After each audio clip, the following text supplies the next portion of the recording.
पुढे संभाजीनगरमध्ये सगळ्याच पक्षांमध्ये लोकसभा उमेदवारीसाठी रस्सीखेच सुरू आहे। त्यातून आता शिवसेना उद्धव बाळासाहेब ठाकरे गटाच्या दोन नेत्यांमध्ये पक्षांतर्गत वादही उफाळून आल्याचं दिसतंय। माजी खासदार चंद्रकांत खैरे आणि विधान परिषदेचे विरोधी पक्षनेते अंबादास दानवे यांच्यातील वाद पुन्हा एकदा चव्हाट्यावरती आलाय। तो एवढा की मातुश्रीनं योग्य तोडगा काढला नाही तर अंबादास दानवे पक्षही सोडू शकतात अशी चर्चा सुरू झाली आहे।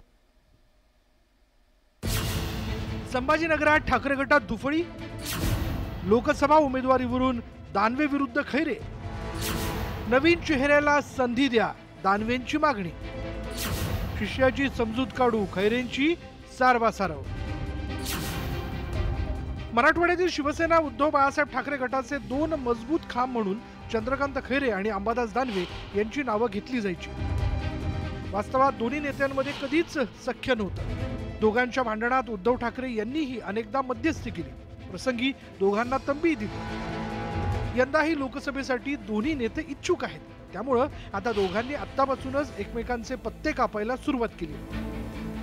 लोकसभेसाठी इच्छुक असलेल्या चंद्रकांत खैरेंनी शनिवारी त्यांच्या प्रचार कार्यालयाचं पूजनही केलं, पण या पूजनाला त्यांनी दानवेंना बोलवलंच नाही। त्यामुळे आता अंबादास दानवेंनी खैरेंच्या उमेदवारीवरच शंका उपस्थित करायला सुरुवात केली आहे। मला कल्पना नव्हती, बिलकुल नव्हती, हे तर सुस्पष्ट आहे। जे कार्यालयाचं भूमिपूजन झालं, जर प्रचारच असेल तर मी इथला जबाबदार पदाधिकारी या संभाजीनगर जिल्ह्यात 2 जिल्ह्याचं प्रतिनिधित्व करतो, राज्याचा विरोधी पक्ष आहे, पण मला कल्पना नव्हती, हे स्पष्ट आहे आणि हे मी माननीय पक्षप्रमुखांच्या कानावर सुद्धा ह्या विषयावर। खरं तर चंद्रकांत खैरे आणि अंबादास दानवे यांच्यातील वाद नवा नाहीच आहे। काही वर्षांपूर्वी एकमेकांवर हात उचलण्यापर्यंत दोघांचा वाद गेलेला। दानवे खैरे यांना सगळ्यांसमोर गुरु असल्याचं मानतात, प्रसंगी अनेक ठिकाणी स्टेजवर त्यांच्या पायाही पडतात। पण 2019च्या लोकसभा निवडणुकीत खैरे यांना पाडण्यासाठी दानवेंनीही प्रयत्न केल्याचं बोललं जातं। तर खैरेंनीही अंबादास दानवे यांना 2014च्या विधानसभा निवडणुकीत गंगापूर मतदारसंघात पाडण्यासाठी फिल्डिंग लावल्याचा आरोप करण्यात आला।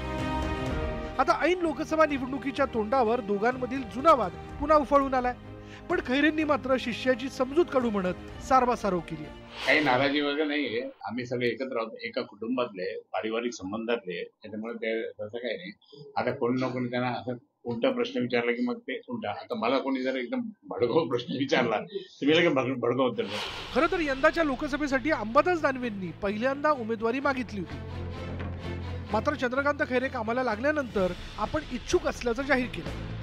त्यामुळेच खैरे संतापले आणि त्यांनीच सर्वप्रथम अंबादास दानवे शिंदे गटाकडे जातील अशी माहिती पेरली। अंबादास दानवे पक्षफुटीनंतर सुद्धा मुख्यमंत्री एकनाथ शिंदे यांच्यासाठी सख्य राखून आहेत। या सर्व पार्श्वभूमीवर शिंदे गटाच्या संजय शिरसाट यांनी सोमवारी राज्यात भूकंप येणार असल्याची भविष्यवाणी वर्तवली आहे। ज्यांना कुणाला यायचं असेल त्यांनी आमच्याशी संपर्क साधलेला आहे आणि त्याचा काही दिवसात तुम्हाला समोर येणार आहे, म्हणून त्याच्यावर आज भाष्य करणे योग्य नाही।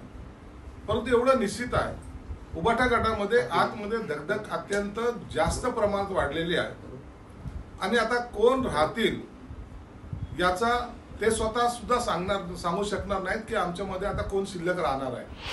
संभाजीनगरमधून लोकसभा निवडणूक लढवण्यासाठी अंबादास दानवे इच्छुक आहेत, त्यामुळे शिवसेना उद्धव बाळासाहेब ठाकरे पक्षाने चंद्रकांत खैरे यांना उमेदवारी जाहीर केली। तर दानवे शिंदेच्या शिवसेनेत जाऊन खरंच खैरेंसमोर आव्हान उभं करतात का, की ही केवळ अफवा ठरते, याकडे सर्वांचं लक्ष लागलंय। सिद्धार्थ गोदाम, न्यूज 18 लोकमत, संभाजीनगर।